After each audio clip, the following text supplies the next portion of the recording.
Folks were shocked and stunned yesterday to find the news of Michael K. Williams being found dead in his Brooklyn apartment at the age of 54.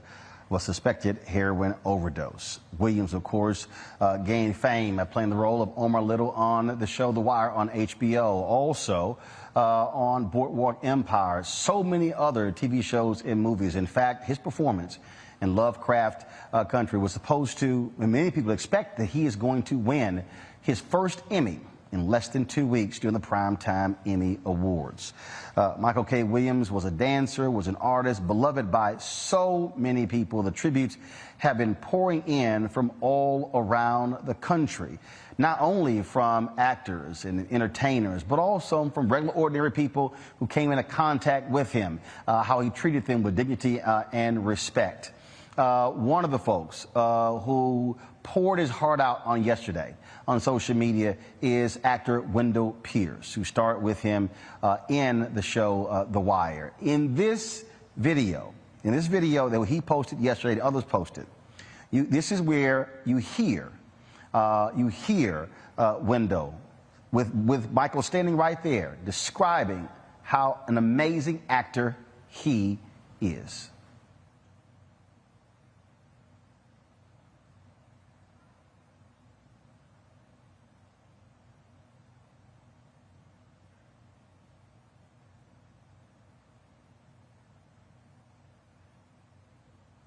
All right, folks, let me know when we actually have that interview ready, because it really was a powerful interview. Let me go to quickly to Michael Collier. Michael is a comedian out of Los Angeles. He posted yesterday about his good friend, Michael K. Williams. Michael Collier, glad to have you back on the show. Unfortunately, under these circumstances. Just to share for our audience your thoughts and reflections on your dear friend, Michael K. Williams. Well, you know, I love the brother, and we went to see Denzel Washington on Broadway, and pull this camera back even further. We went to see Denzel Washington play A Raisin in the Sun. And then afterwards, we stood outside at intermission and just sort of compared acting notes. If you're watching Denzel and you're an actor, you are in a master class, brother. you are looking at the very best of the best. And there I was standing with Michael K., who is the best of the best as well. So we got to laugh about that. We got to go to the Academy Awards parties together like 2 years ago. And just to be able to hang and talk to him was so cool. I do a show called Superstar Interviews, and I had an opportunity to interview him for a 40-minute one-on-one. And I'll be running that tomorrow at 6 p.m. On Instagram, Facebook, and YouTube. So people just see him chatting for 30, 40 minutes, us laughing and breaking it up. And I mean, I don't know what kind of time you have, but I wrote a poem. You got time for a poem, Roland? Michael, go ahead. Okay. It's called My Friend. When Michael K. Williams did The Wire, he set the whole television world on fire. When Omar came down the street, you better pick up and run, or you was going to be one messed up son of a gun. He did more than just hood roles, and they all still inspire. He also was the top gangster in the almost all-white boardwalk empire.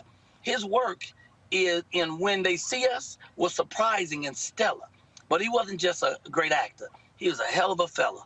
When I think of his character and heart, there's no one word I can find, but everyone that met this man will tell you that he was kind.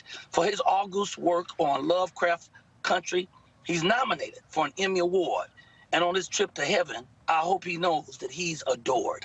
I swear I hope he wins that thing to crown his awesome career. And I hope we all can applaud the human he was when he was hanging around out here. We will miss this magical brother. Great actor, great father, great dancer, great man. We will fill in his spirit with prayers and love and put the rest in God's hands. I love that brother, man. And he had just such a great body of work that was so varietous. I mean, he did all types of roles, man. And he brought all of it and he left it all right there in the camera. He didn't play. So I was honored to know him, and I will be sending prayers up for him on my shows. Every place I go for the next couple of weeks, I'm burning 2 candles a day and just wishing that wherever he goes, I know he's in the heart of God, but now I want to keep him in the hearts and the minds of us because, you know, this is 4th Emmy nomination, and I want him to win this one. Michael Collier, we appreciate you sharing your time and thoughts and reflections on your friend Michael K. Williams. Thank you, King. All right, see y'all.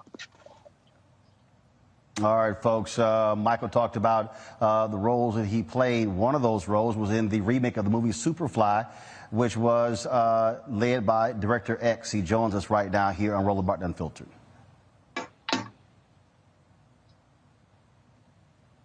How you doing, bro? Director X, glad to have you with us, unfortunately, in this circumstance. I had an opportunity to chat with you on the red carpet when we were in Miami for the American Black Film Festival.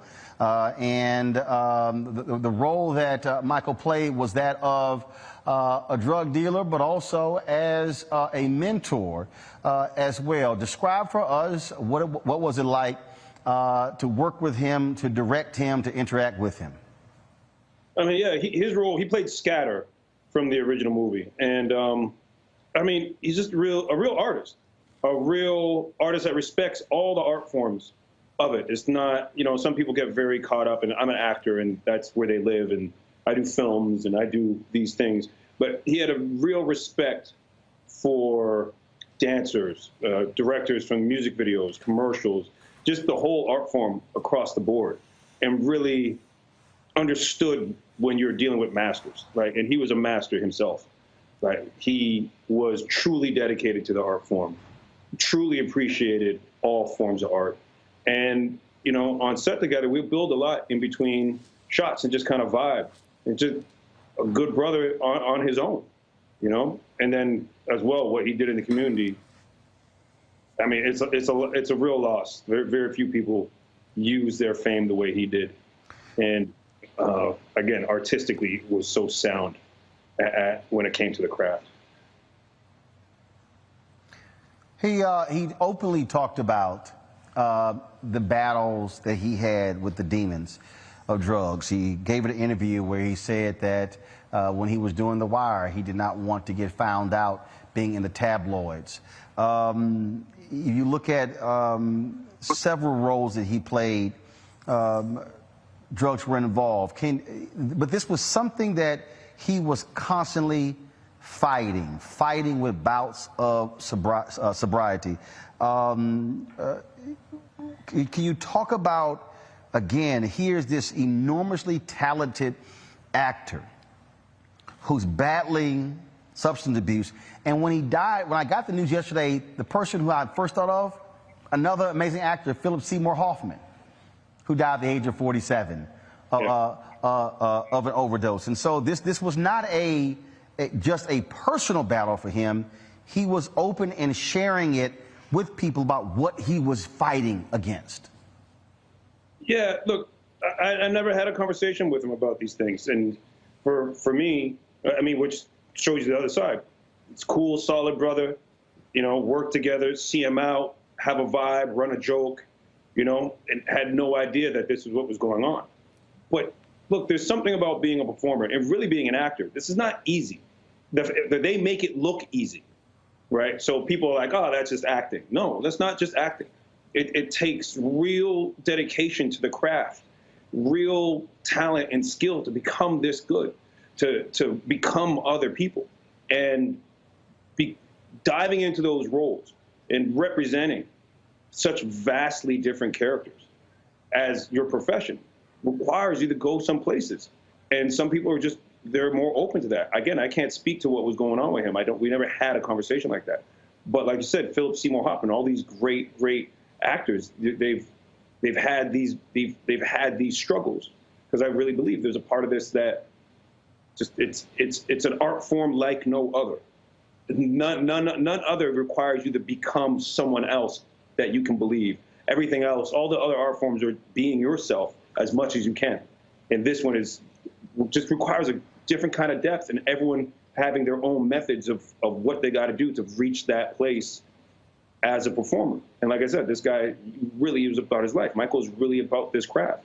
So I don't know. I can only look from the outside. But I have, and I mean, and we haven't even talked about what fame means, walking outside, especially being so iconic, having people really put that on you. These are not normal experiences for the average person. So for us, trying to understand it is we just can't. We're not in those shoes. You know what I mean? But we try and understand. Here's a clip of Michael on the Tamron Hall show talking about his fight against addiction. Well before you use the drug or alcohol again, the pieces start to fall apart well before the relapse. What do you mean by that? With Wood, we see a perfect example of that. You know, a lot of people often think that when a person puts down the drug or the alcohol, that all the problems go away. That couldn't be further from the truth. Drugs and alcohol are not the problems. They're merely symptoms of the problem. And once those things go away, the real work begins. Working on all the character defects, the moral compass, the skewed moral compass. Those are things that need to be addressed. Those are the reasons why we got high in the first place, and our inability to deal with life on life's terms. Yeah. So for me, for instance, when The Wire was coming to an end, I had no legs to stand on. I had stopped doing the work on myself, the shutting down the inner critic in my head. And, I went from being a shy, dark-skinned kid in the hood who was corny to all of a sudden, everyone is just, yo, man, I love you. Right. And I was like, the only small problem was they were calling me Omar and not Michael. And I was like, yeah, Omar, Michael, who gives a damn? It's just the name, right? And that was the beginnings of me losing myself, losing my identity, and in my work, and that came back to haunt me drastically toward the end. I had no legs to stand on when that show ended, because I was forced to go back and look in the mirror, and that was who wants to do that, right? You have to go back to the mirror and ask yourself who you are. Michael, it's so interesting. You have this pivotal moment that happened in your life that involved then Senator Barack Obama on the campaign trail. It was 2008. And that's actually when I just interviewed him and met him as well. I'm living in Chicago, and he's got this book and the audacity of hope and all these things. And you said that I just didn't feel worthy of meeting this man. You're in the room, you're there for a reason, but you didn't feel worthy. Why?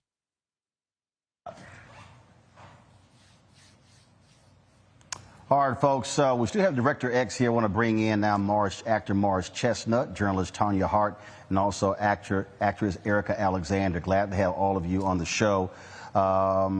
Morris, you starred in a movie alongside Michael K. Williams. We've heard from so many people, and they all describe a brilliant craftsman, someone who had a true appreciation for the craft of acting.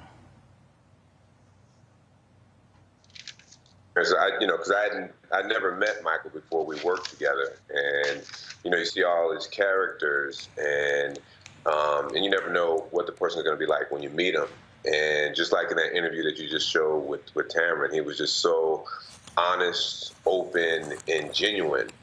And he brought that into all of his characters, in particular the character that he played with us. But when you meet him, he was just so personable, and the director before it was just on a second ago said he makes it look easy. Even when I was working with him, he just did it so effortlessly and just brilliantly, and he's a brilliant talent. Tanya Hart, you've covered a lot of folks in many ways on red carpets, and one of the things that about Michael K. Williams is that he was not an ordinary brother. You saw him. The distinct mark on his forehead. But the thing that also I thought was always interesting, you see these roles where he played this really, really serious dude, but man, he was always smiling when you saw him on the red carpet. Yeah. Absolutely smiling, and a very, very, very nice guy. It's not easy being out there on the red carpet for the actors, and even for the journalists. And I have to say, Michael, as intense as he was in his roles, there was an underlying inner sweetness to him, I guess is the best way I can describe it. He was really a sweet guy. I mean, and you could tell. And he always had a smile on. Let me tell you something else. The brother was always sharp, okay? He did not hit a red carpet where he didn't have his AAA game on, and you had to love that about him. And even in the roles he plays, they weren't always where he had to dress up. He looked really great in his clothes. Let me just put it that way. So, but there was a sweetness about him. Also, I'd like to say that, people haven't really talked about some of the things that he did when he wasn't on camera. He worked with children. He had a very special organization that he worked with, and I wanted to make sure I got the name of that right, and I have it right here someplace. I think it's Making Kids Win. And that was very, very important to him. So I just think that the other thing is, by the way, it's 5 Emmy nominations with the one coming up on Sunday, the 19th of September. I do believe that he is going to win this. I think it's just his turn. We all know here in Hollywood how some of these things work. And after 5 nominations, and they were all great, it's his turn this year. So I'm kind of betting that he will win this. The sad part is that it will be posthumous. So I don't know. We've lost a great talent. There's one other thing I want to say that I think is very important. We've lost a lot of people to drugs all of a sudden. And there's a thing out there now called fentanyl that apparently is going into a lot of the drugs that people were using recreationally. I would just like to say to everybody, just don't do it. Don't do it. It's not worth your life. It's not worth leaving this planet because somebody gave you a bad batch of whatever it was. So I'm just hoping that people won't do it. And the other thing I'd like to say about that is, with Michael, as well as many other people, his drug addiction started when he was a teenager. And I think we don't understand how hard it is to get rid of an addiction when you started at that age. And I think that we need to start embracing our young people and making sure that they get the help they need when they need it, so we can prevent these kinds of things from happening. Because we love this man. We will miss him forever. I'm going to go back to Eric Alexander. Hold tight 1 second. I'm going to go Morris and Director X. Morris, one of the things that's interesting, Michael was not the leading man, but damn, he sure stole a lot of scenes. Excuse me, yeah, without a doubt. I mean, he, you know, it was not only just his talent, but, you know, like he said, he does it so effortlessly in his roles, what he brings to those characters. He's able to steal some scenes. The brother was just masterfully, brilliantly talented, and he was such a unique talent. Like you say, you know, he had the scar on his face, and just his overall talent. You just couldn't help but be drawn into him and just watch him. He was just interesting, and to me, when you watch him, he would, like I say, it's him being genuine. He's bringing these characters to life. It goes far beyond just the scar. He was just such an interesting, unique talent. Director X, I take it, first of all, again, Trevor Jackson, he was the lead in your remake of Superfly, but sort of like, you know, their roles in the movie, it was Michael K. Williams who was playing the mentor to essentially the mentee. Oh, completely, yeah. And look, we wanted someone we wanted someone to play that role that when they came on screen, the audience said, "Yo, him." You know what I mean? And Michael, that he had that power. You're like, yo, people got excited to see him. He's really iconic. And to put those two together, and actually, again, when I think back to Superfly, I don't think so much about, I mean, they did great performances, without a doubt. But I remember there were conversations off camera, in between shots, the things they would talk about, or we would talk about. But I remember, like, when we did them talking in the car, and they hear their conversations, because they're just in there, and I have the comm on. So I hear them, right? And there's, again, he's just a cool brother, man, and just giving him a vibe about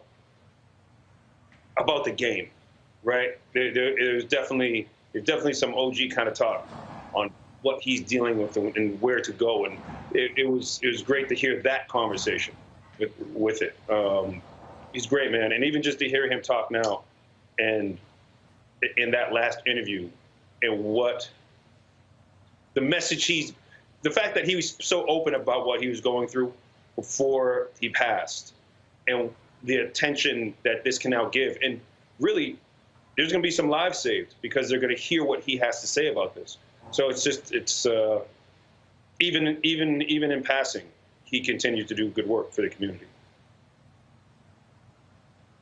Erica Alexander, I want to bring you in. You posted this on Instagram. You said, he was wonderful, sensitive, kind, wicked, funny, and gracious. We got on really well. The outdoors suited him, and he marveled at it. But then things changed, and his time there ended abruptly. No words were said, just gone. It was when y'all met at Sundance. And you just talked about I love this here. You said, I knew he was not a cookie cutter cutout. No, he wasn't. Michael was unique, and he was a shapeshifter. We met at Sundance and got on immediately. I'm obviously just a very curious individual. I was so happy to meet him. At the time, he had just done The Wire and had done a very fantastic job of it. But inside of that dynamic, we're in a natural setting.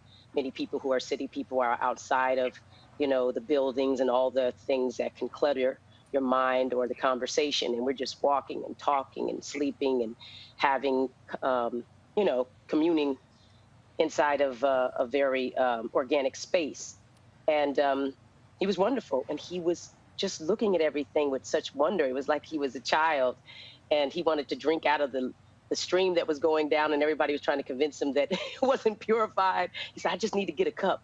I just need to get a cup and drink out of that, and, you know, that type of thing. But I knew he had some issues there, and they ended up letting him go and asking him to leave because he wasn't making his calls. Obviously, it's not the first time that an actor could do that, and there could be many reasons why. Just over the years, I found out that the things that were complicating his career in that way. And he wouldn't let that on. It was not like you knew it. he had so much natural talent, and he was so remarkable. He had devastating looks. He had a vulnerability and charisma and a power in his performances that is unmatched, because all he had to do was show up. He didn't have to do much of anything. He was in his DNA. The fact that he was able to, I think, fight against being typecast, because people see dark skin and they see that sort of smoldering look, and they wanted to just always put him in the villain and or the dark roles. But he was pure light, and that's how I'll always remember him. And I was glad we had that time together. Of course, we knew each other over the years, but to me, that first meeting with him in that space was his more natural space, and I'm glad I got to meet him there. Morris, final comment from you before I let you go. Then I'm going to go to Director X here. Last year, when some video came out and Chadwick Boseman had lost a lot of weight, he and I had texted back and forth.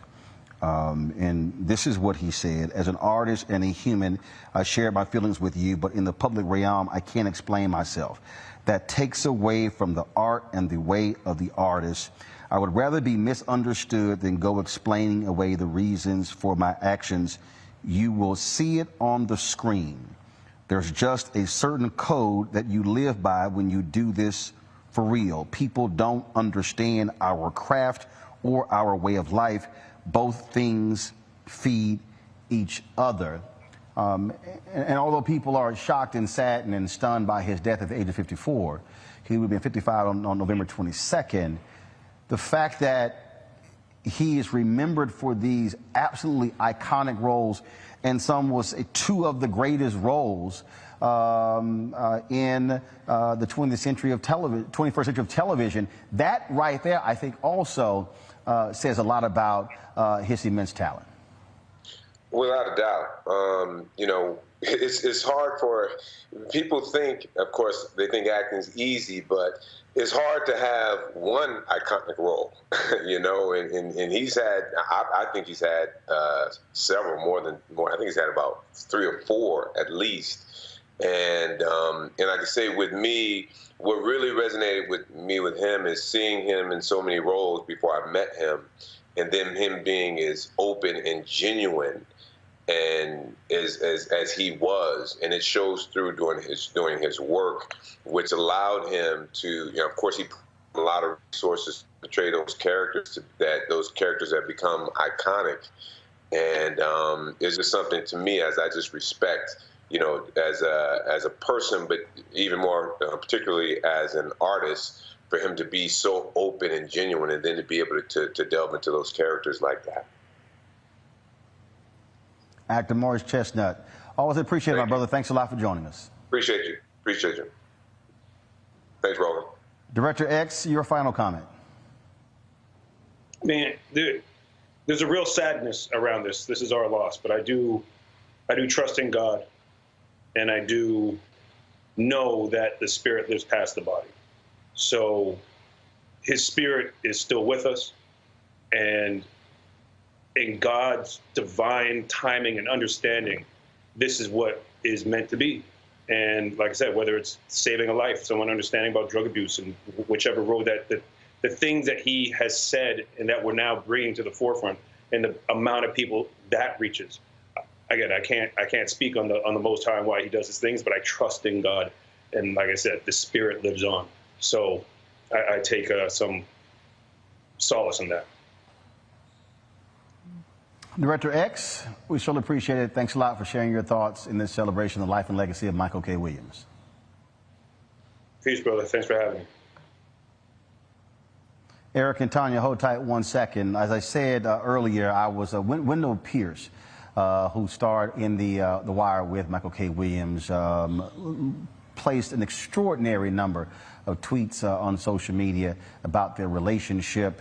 I did catch up with Wendell. Wendell was actually, he's actually in Greece, and he's actually shooting there, was unable to join us. But this video here circulated a lot yesterday, and where he really encapsulated how amazing of an actor Michael K. Williams really was.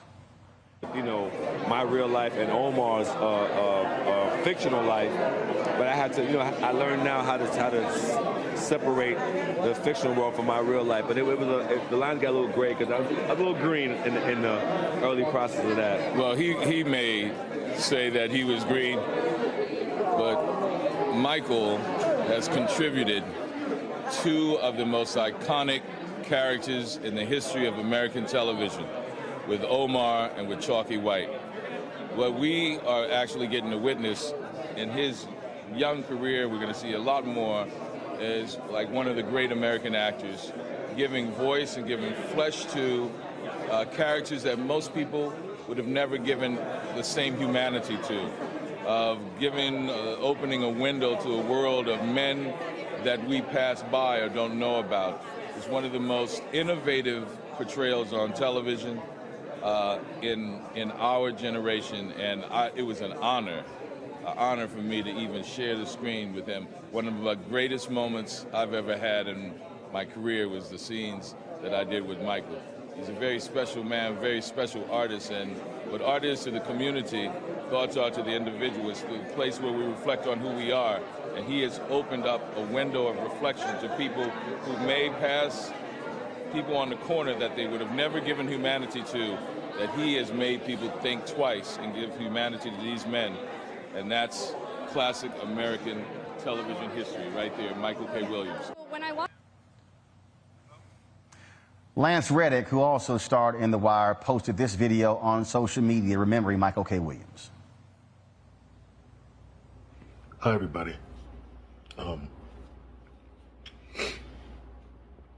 got off a long international flight several hours ago.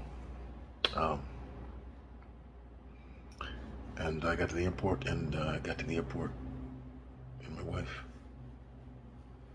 showed me the news that Michael K. Williams had passed.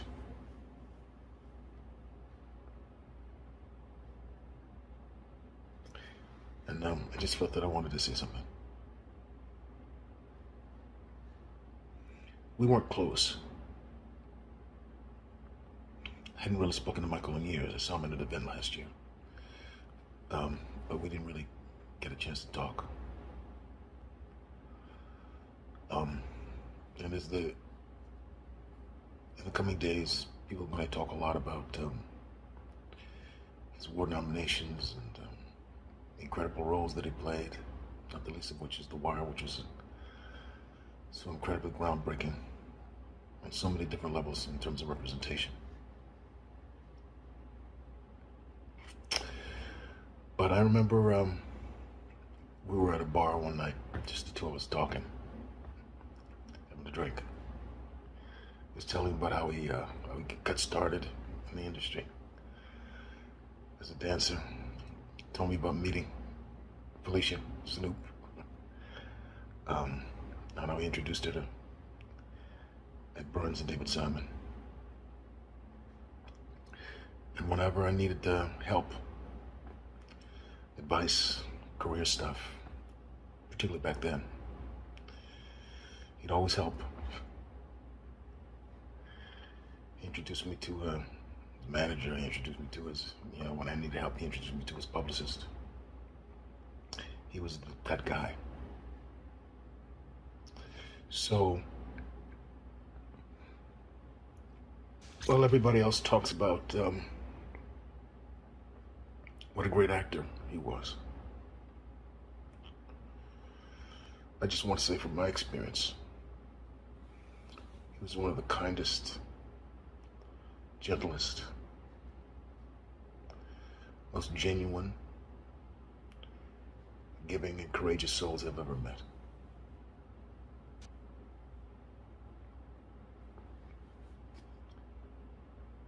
Rest in peace, my brother. Much love and respect.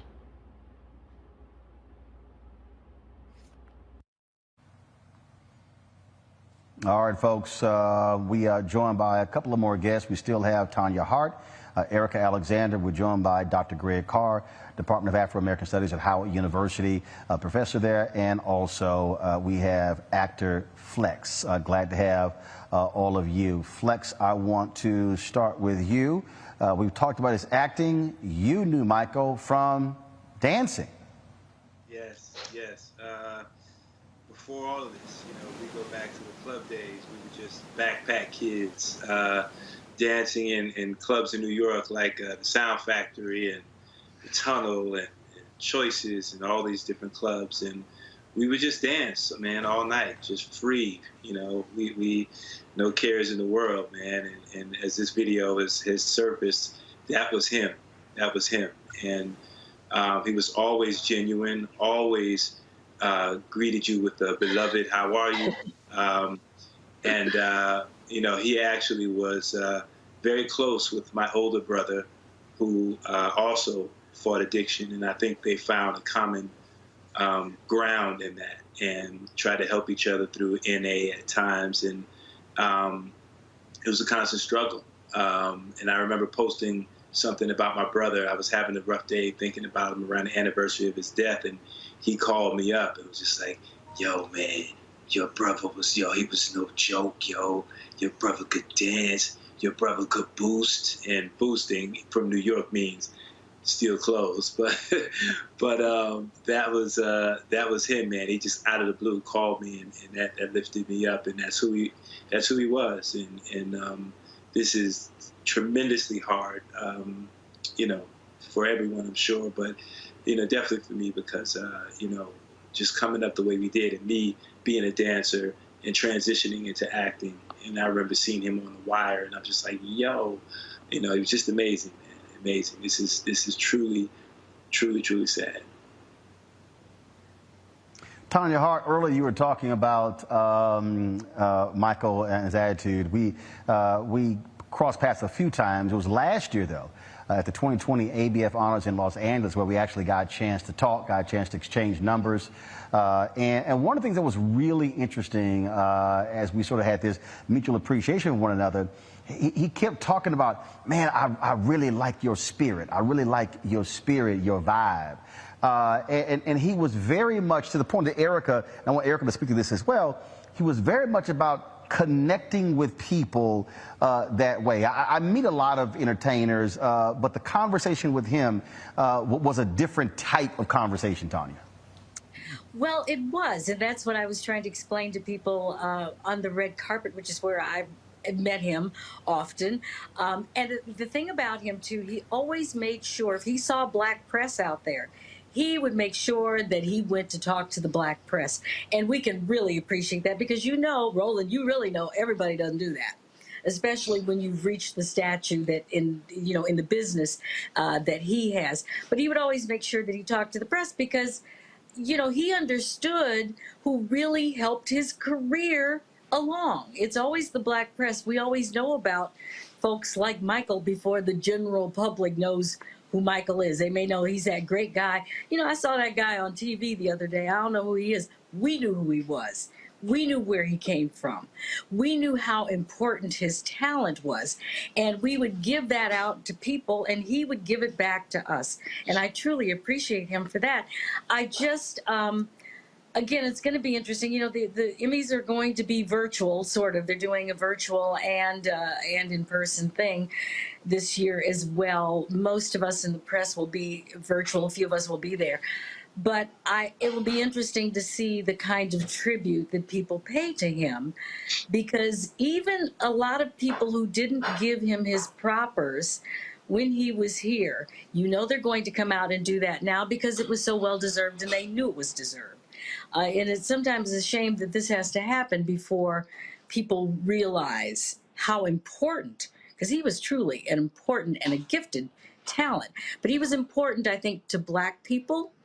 Because as many of the folks here have said, he showed a certain humanity and humility and vulnerability on the screen that we don't often get. And he also allowed us to tell our story in our own words. That's really what Michael K. Williams did. He told our story in our words.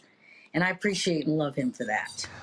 Erica, that point about spirits connecting, the vibe that he had, I saw somebody, and it was just a random person who said they happened to be at a party. This person was a poet.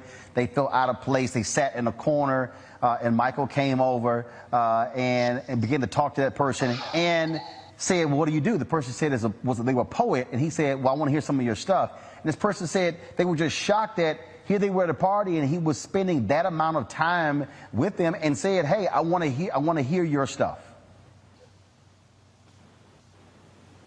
He was a very giving spirit, and he would get intimate with you very quickly. Something that actors have to do immediately is meet somebody and then make love to them. He did that every day. He did that as a matter of course. That's who he was. And it can't be, again, quantified, the amount of charisma and power that he carried. But that was also a way of him tapping into his source. And he understood that. You had people like Lance Reddick and Wendell Pierce, and these are actors I've worked with and I know, and I feel like I've gotten intimate with without having any relationships like that, you know, in the typical way, very, very quickly, because I played Lance Reddick's wife, and Wendell Pierce and I have performed together, and we grew up together, a lot of us. I see Flex here and think about how young he was when he was on the radar. And it's just totally right what Tanya's saying about how the Black press recognizes you before anybody else does. And they sing your praises and they lift you up. And often that's probably the only sort of support you'll get. But I just want to say right here, right now, is that we know each other in this very small industry. And if you last any length of time, it's because you've connected intimately with people and we've supported each other. And it's heartbreaking to keep losing all these powerful talents. The African American, 13%, are the most powerful culture makers in world history. And I think we've been burdened with a unique, mission to teach us how to be human, whether it's through music, acting, through sports, through achievement. And we need help. I was speaking to the NAACP Hollywood Bureau. It's now run by Kyle Bowser. And they were asking how they could be more advocates and or activists for actors. And I said, we need help. There are many people who live in poverty and who are suffering from addiction way before they get into showbiz. And showbiz can exacerbate those things. So we need to talk about that too. If his life means anything, it means talking about the things that made him successful and the thing that ultimately destroyed the length of his life. Never his talent, never his light, but how long he should be here and be contributing and participating. And this is something that is not about actors being, they often call us, oh, we're brats, we're this, we're overpaid. We're people. And again, often are carrying huge amounts of responsibility and accountability that people don't understand. And actors don't get those types of conversations around them. It's often musicians. So I just want to say right now that we need to talk about that. And there are people who come in with these addictions, as it was said earlier, and they need help making the transition to not only support their family and their career and the representation and all the things that come with it, but also to banish and exercise the things that can take them down. And we've had too many people go down, not to be very honest about where we are right now. It's a crisis thing. It's a crisis in our neighborhoods, our communities, in our homes, and it's a crisis on stage, screen, and every place else. Erica Alexander, Tanya Hart, I thank both of you for joining us. Flex, give us your final thoughts on your longtime friend and colleague, Michael K. Williams. He definitely was an inspiration. I just think, to echo what Erica said, we have to check on each other. We have to, I've seen it up close. I've seen addiction up close between my brother, like I said, who he was friends with, my brother Dwayne, between my mom with a cocaine addiction and another brother with crack addiction. Thankfully, they beat it, but you know, we got to check on each other. And in this business and what we do, I think sometimes we get more caught up in what people think about us as opposed to being thought of. And he was just a generous guy in that way. And you know, I loved him, man. And I tell you, I was out of town this last week, and he was on my mind to just reach out to, you know.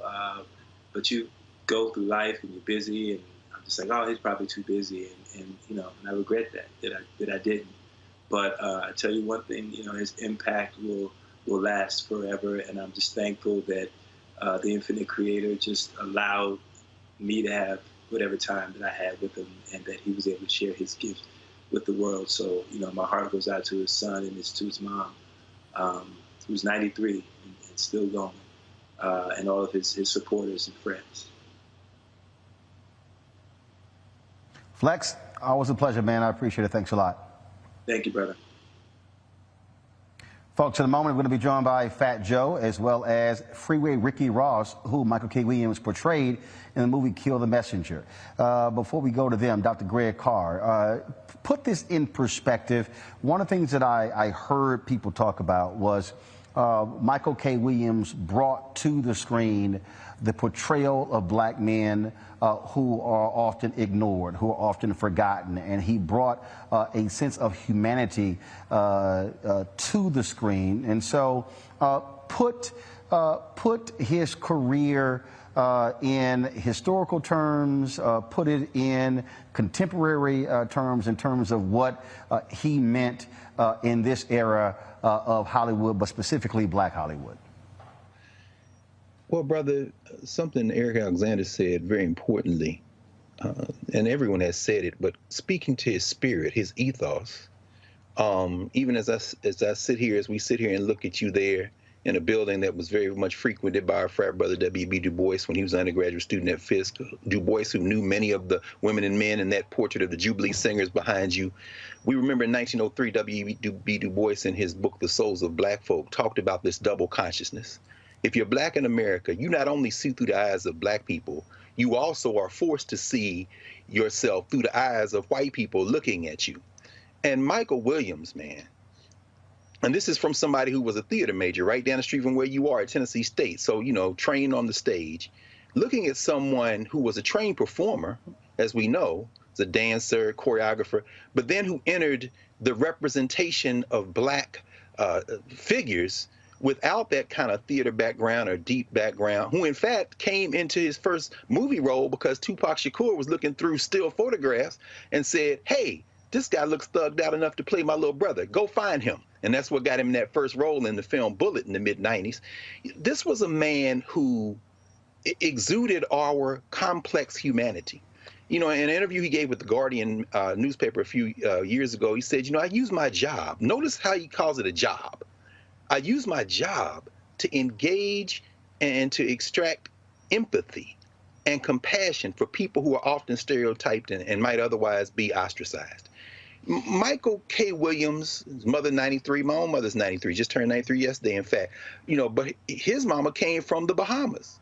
And so he said, growing up, the youngest of 10 children, I knew what it was like to celebrate getting a green card. That work ethic is there. When he was 12 or 13, his father left the household and moved south.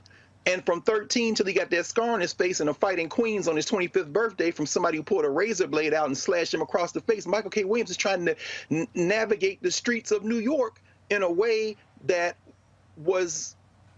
allowed him to have his whole humanity. Here's a man who said, I wasn't a typical alpha male in that sense. And we see the complexity of his black maleness on the screen in all his roles. That last major role that Sister Hart said that he might get that award for and probably will get the award for in Lovecraft Country, Montrose Freeman, unlike Chalky White, one of the most stereotypical names you could put on a black character in Boardwalk Empire, unlike even Omar Little, who after the first season of The Wire was only supposed to be there 1 year. He ends up going through the rest of the run, and he says, you know, at the end of year 1, I wore the darkness of Omar Little, because even people in the hood were calling me Omar. When he first met Barack Obama, he said, Omar. Hey, dude, this is my name, not Omar, but, you know, I'll wear that. He came out of that first season with all of that stuff. He says, I lost everything. I was on cocaine at the end of the year. I lost all the money. He rebounded.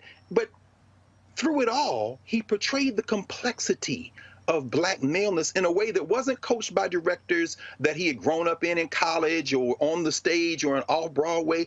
It was coming out of his full humanity, which is why I think it's very interesting that he, in many interviews, he said, after Lovecraft Country, he said that uncovered generational trauma in me that I had to go and seek therapy. He said the first time he saw therapists on a movie set was when Ava DuVernay had them there on When They See Us. And he understood then, I need to do that. So he went to, not only did he do that, he went to Narcotics Anonymous. And so I'll end with this. Michael K. Williams, I don't know that he was acting as much as he was presenting the complexity of what it means to navigate that double consciousness in American life and black life in the world. And ultimately, like any good actor, and I know that from experience, brother, like any good actor, the role doesn't stop when the lights go down. You wear that thing. And ultimately, whether we can say his demons caught up with him or not, this was a man who seemed to live his life openly and honestly from beginning to end. And we're just fortunate we got to see a little bit of that on film. And so as he rises like Rod's an ancestor, we wish him safe journey and understand he paid a hell of a price for helping us see ourselves in the mirror of his craft. Dr. Greg Carr, hold tight 1 second. Joining us right now is a son of the Bronx, rapper Fat Joe. Fat Joe, welcome to Roland Martin Unfiltered. Hey, Roland, how you doing, my brother? What's going on? Man, all good. Always want you on the show. I hated it had to be under these circumstances. You're from the Bronx. Michael K. Williams was from Brooklyn, but both of you had New York City in your blood veins. Man, you know, special guy, man, a real special guy. Cared about the community, cared about the people in the community. Every time I talked to him, he was talking to me about his organization and his charity work. As an actor, like the gentleman just before me said, he was brilliant. He was a genius, and just everybody just was in love with him. And he was so incredible at his roles that it was hard to look at him as Michael K. Williams when you met him in person. Like he said, Barack Obama would call him Omar. You know, people walk up to him, call him Chalky White. I mean, this guy was incredible, full of life, gone way, way, way too soon. Talk about the fact that he was very open, Fat Joe, about his struggles in his battle. Courtney B. Vance posted on social media that he would send him quotes from the Bible, and Michael would respond, and he said, and how they would go back and forth. I mean, this was a man who was wrestling with his demons. You know, for me, it's weird, right? Because of course we know his history. But I have been seeing them in the past months and all that. And this guy looks so clean, so sober. He looked like he was just like me and you, just focused, man. So this is coming out of right field to me. I know he's had his histories. I know he's had his battles. But every time I've seen him, he's just been straight up sober and focused and talking about the movement and talking about the people and helping the kids and getting them out of gang life and stuff like that. And so it's, man, this took me by surprise, man.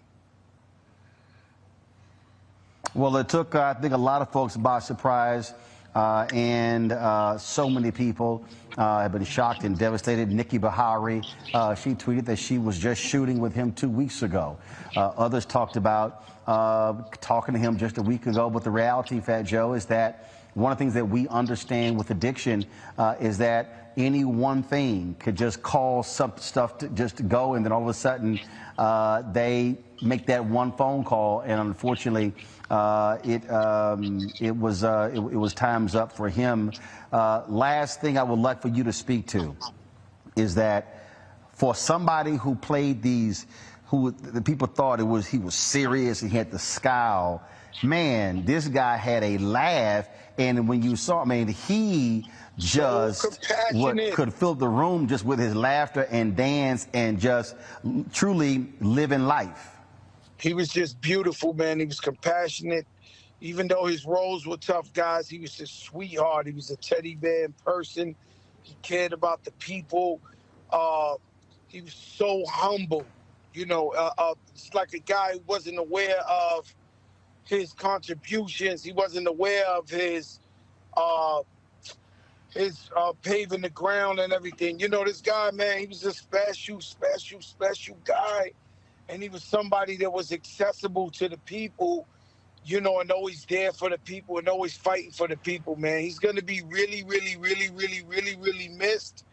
God bless this brother, man. And he should be as a major inspiration, because we all know that addiction is really an illness, and it's so strong that the smartest people, the greatest people in the world, fall to it. So God bless Michael. We'll forever lift up his voice and represent him to the fullest, man. But God bless him, his family, everybody who's been affected by his death. Fat Joe, I appreciate it, my brother. Thanks a lot. Thank you, Roland. God bless. Yes, sir.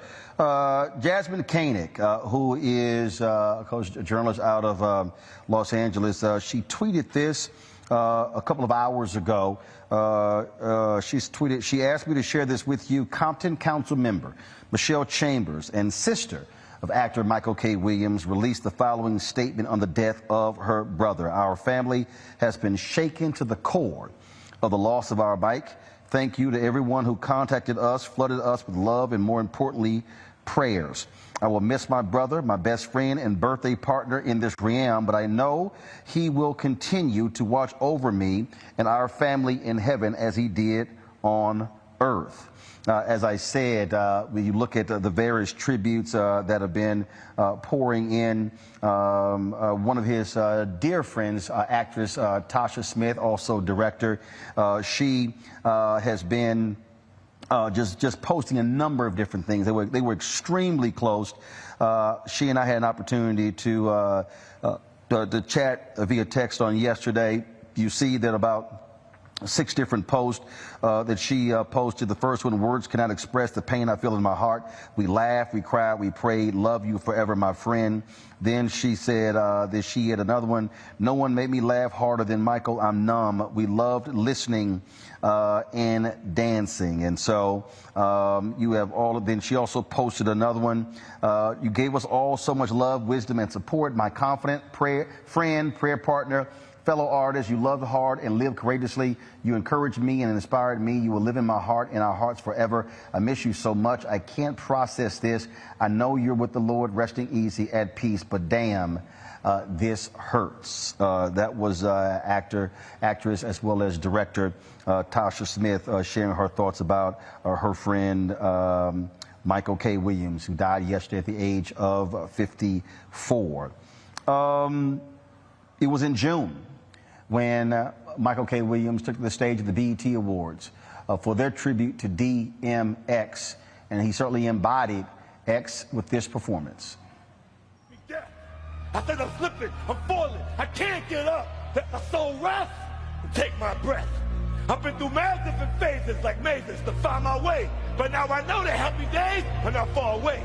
If I'm strong enough, I live long enough to see my kids doing something more successful with their time other than biz. Cause they was forced to me to be a man without a helping hand trying to stand. Damn! I said I'm slipping, I'm falling, I got to get up, get back on my feet so I can tear it up. Just cause I love my I shed blood with all my letters. It's right here, man.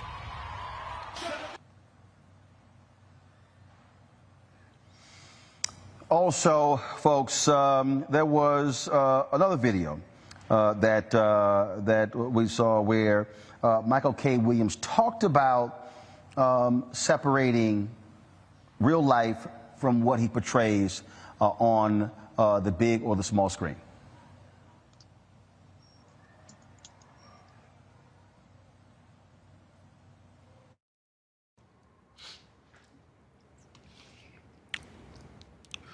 You think I'm being typecast?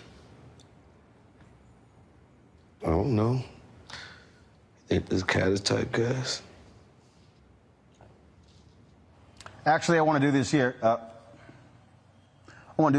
actually, there's a longer video. That video was actually, it was called Typecast. It was put out by The Atlantic as well as HBO. And so what I want to do is I want to play the full video. It should be a 2-minute and 23-second video. So if y'all have that video ready, now go ahead and play it.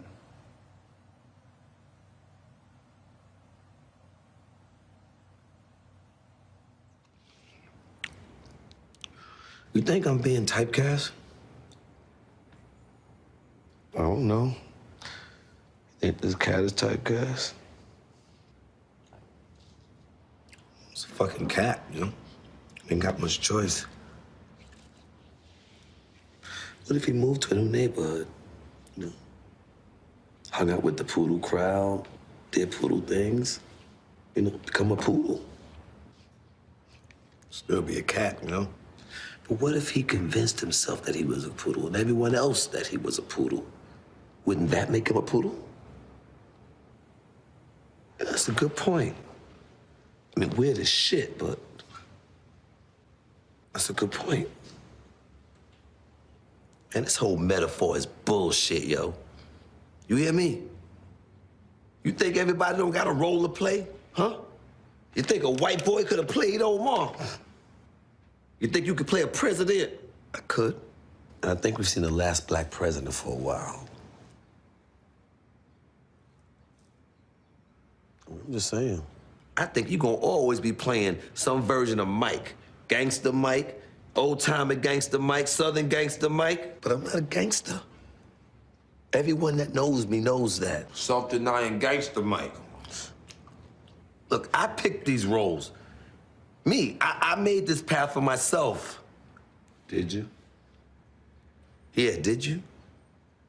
Or did they choose you? You think we would be doing what we're doing if we had a choice? Huh? Face it, man. Look, we from a certain type of people that come from a type of place that look a type of way. You know what that make us? Black. Typecast. If I were typecast, I'd be in jail or dead. But I'm here. I got out. Got myself out. You sure about that?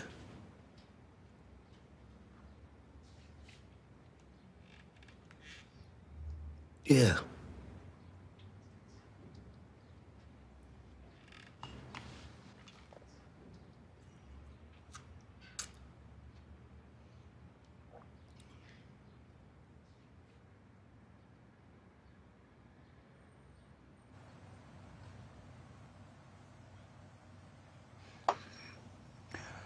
Greg Carr, that was a video that was done, like I said, for The Atlantic and HBO. And, man, that's a whole lot to unpack in that 2-minute and 23-second video.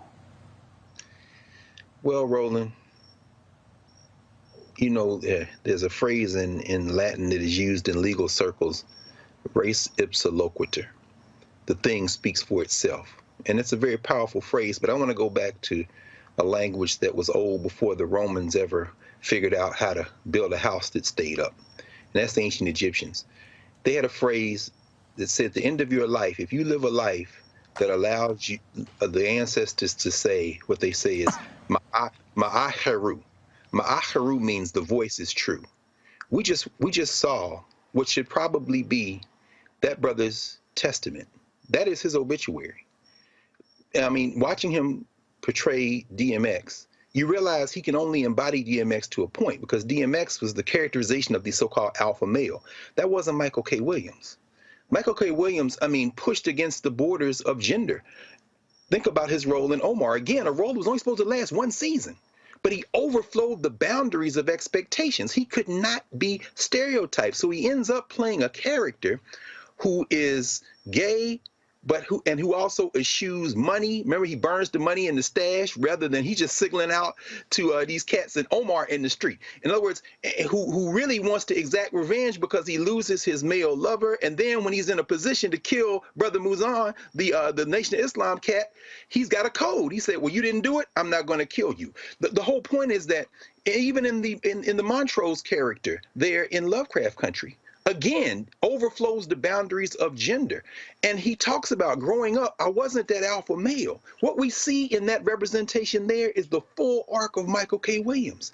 He's having a conversation with himself, and what he's saying is, they wanted to stereotype me. A lot of people may not know, and you know this, you probably already know it. Quentin Tarantino wanted to put him in Django Unchained. It was down to Michael K. Williams and Jamie Foxx for the role of Django. Quentin Tarantino, one of the most brilliant exploiters of black culture in contemporary film history. A real coon maker, in my opinion, excuse the French, but Michael K. Williams, fortunately, didn't get that role. Why? Because I'm sure he would have overflowed the boundaries of Django as well. And I'm saying all that to say that even as there were attempts to stereotype him, up to and including, I don't know if you, some of y'all may not be familiar with the series that's on Vice, Black Market.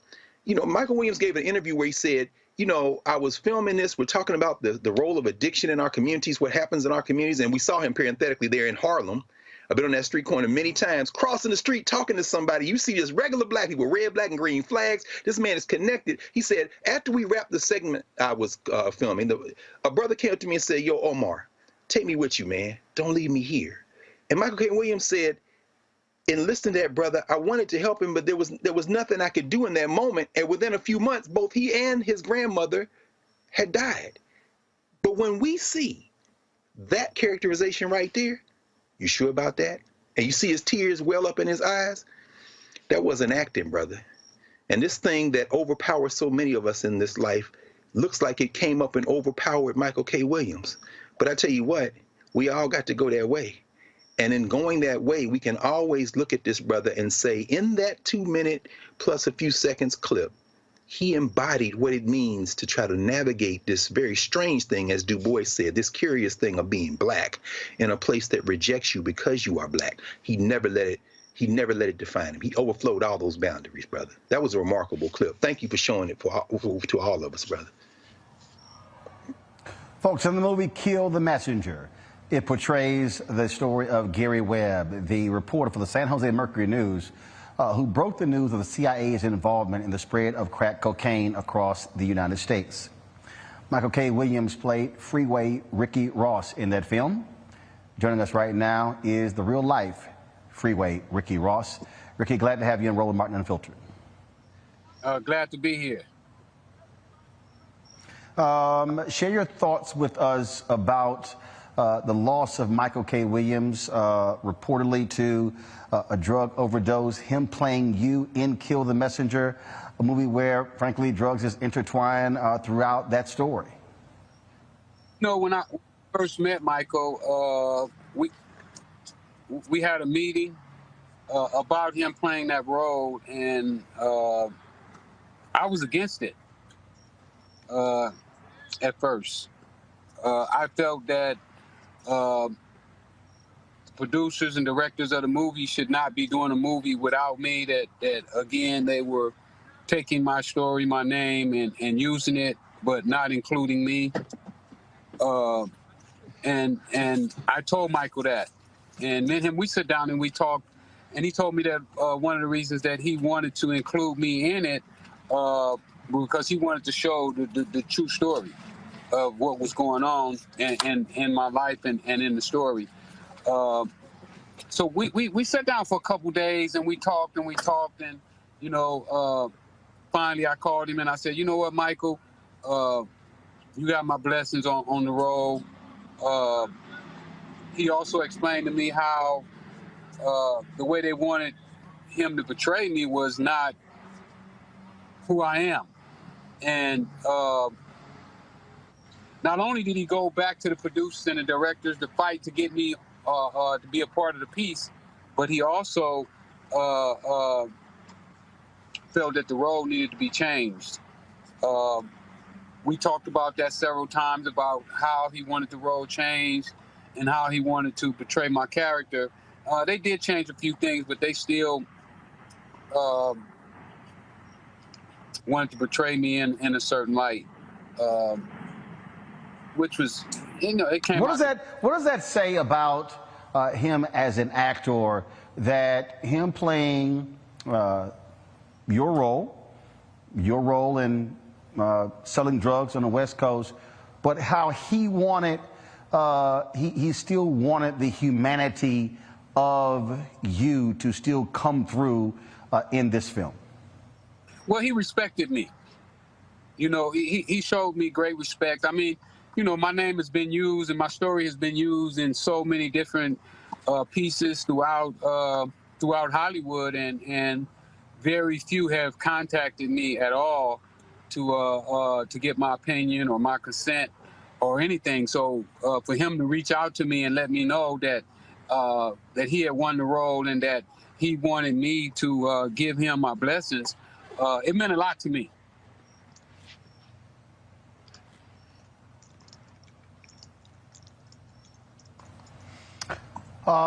It is, so many people have been impacted and shocked and saddened with the story of his passing.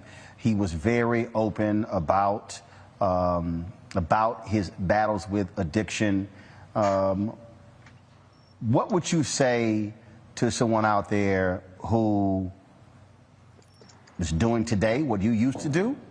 Someone who is having to confront the same inner demons that Michael K. Williams had to deal with for so many years in his life, dealing with drug addiction. What would you say to them? Well, wow.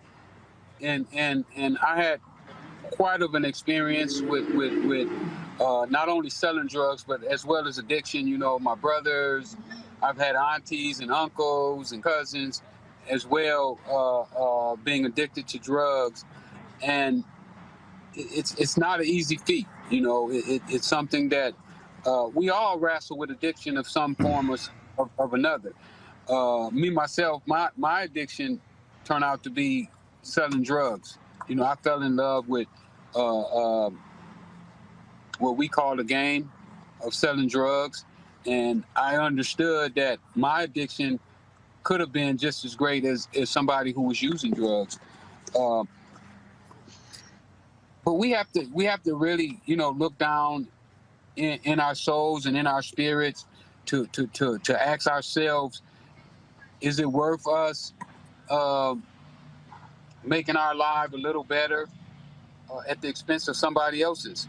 And that's really the way that I was able to kick my addiction, because I understood that, yeah, my family lived a better life, but there were so many others, hundreds and thousands of others, who had to suffer for me to have that better life.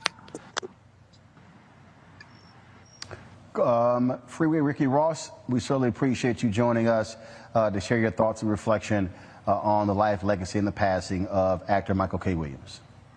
And I thank you for having me on to let me share in my short story. Me and him, we had a short time together. I can't say we were necessarily friends, but we were definitely acquaintance. We did a couple premieres together for the movie, and every time, it was always brotherly love, and I did have a lot of respect for the brother, and I was hoping that for my movie that we're working on right now, that he had a shot at playing that role. And I know that he wanted to play that role because he wanted to really show my character in the true light that I really lived in, and that I continue to live in today. And I think the brother will be greatly missed. We lost another great one, and I send my condolences to his family. Ricky Ross, we appreciate it, man. Thanks a lot. Thank you.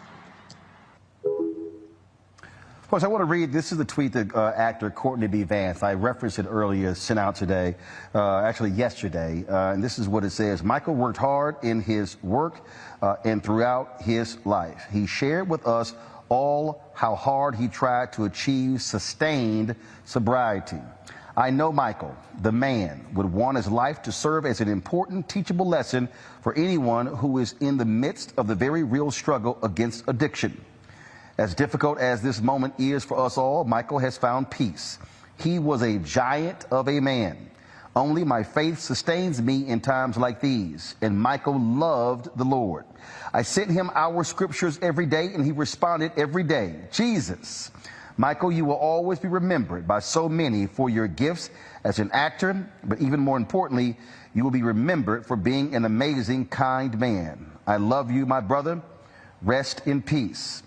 Actor Courtney B. Vance. Folks, we're going to close out this tribute, if you will, to actor Michael K. Williams, as I said, who died yesterday at the age of 54. His body was found at his dining room table at his apartment in Brooklyn, with him reciting a poem. And we'll end the show on this note. And we appreciate all of you and everyone who joined us today for sharing their thoughts and reflections on the loss of actor Michael K. Williams, again dead at the age of 54. I'll see you tomorrow here at Fisk University on Roland Unfiltered and the Black Star Network. I don't know who wrote this, but I thought I would share it with y'all. We fell asleep in one world and woke up in another. Suddenly, Disney is out of magic, Paris is no longer romantic, New York doesn't stand up anymore, the Chinese wall is no longer a fortress, and Mecca is empty. Hugs and kisses suddenly become weapons, and not visiting parents and friends becomes an act of love. Suddenly, we realize that power, beauty, and money are worthless and can't get us the very thing we're fighting for, oxygen. The world continues its life, and it's beautiful. It only puts humans in cages. I think it's sending us a message. We are not necessary. The air, earth, water, and sky, without us, are just fine. When we come back, remember that we are guests and not its masters.